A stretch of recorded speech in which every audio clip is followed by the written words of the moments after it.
আসসালামু আলাইকুম সবাইকে।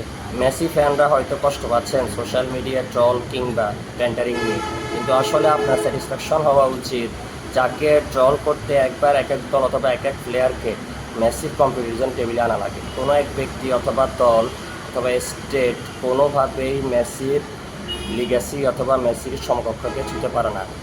তখন একবার চিন্তা করে দেখুন, একজন ফ্যান হিসেবে আপনি কতটা লাকি যে নিজেই ফুটবলের ডেফিনেশন, যে নিজেই ফুটবলের সব অ্যাঙ্গেল থেকে হাইয়েস্ট স্ট্যান্ডার্ড।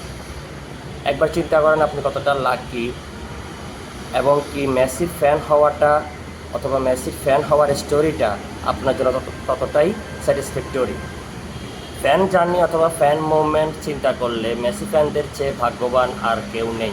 বাদ দেন, যখন কোনো বিশাল আকৃতির তারারও পতন হয় তখন এর ঠিক আগ মুহূর্তে ম্যাক্সিমাম আলো এবং কি বিস্ফোরণ তৈরি হয়। এবারের মেসি যেন সেটাই দেখিয়েছেন, যেতে যেতেও সবাইকে ছাপিয়ে সমহিমায় তিনি সর্বোচ্চ। আর তাছাড়া টানা জিততে থাকলে হারার মানসিকতাও নিয়ে রাখতে হয়। স্পেন যোগ্য দল হিসেবেই ফাইনাল জিতেছে, যোগ্য দল হিসেবে চ্যাম্পিয়ন হয়েছে।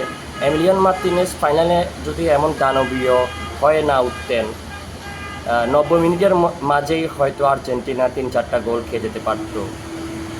অবশ্য অনেক আগে গোল থেকে এর আগে যদি ধরেন 45 মিনিট অথবা 90 মিনিটের মধ্যে বা সেকেন্ড হাফে শুরুতে যদি গোল খেয়ে যেত, তাহলে আর্জেন্টিনা হয়তো কামব্যাক করারও সুযোগ থাকত।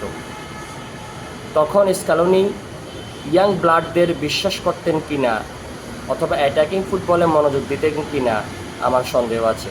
তাছাড়া আপনার ফাইনাল ফিলোসফি হয় যদি পেনাল্টি শুট আউট, তাহলে অপর সাইড থেকে ফ্রান্স আসলে আপনাকে আর হারতেই হতো।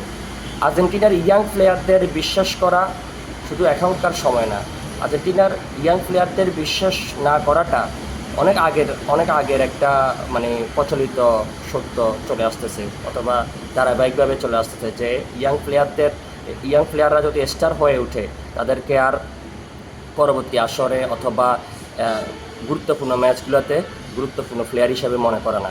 তো আর্জেন্টিনার ইয়াং প্লেয়ারদের বিশ্বাস না করাটা এই মুদ্রা দোষ আর্জেন্টিনার আগেও ছিল।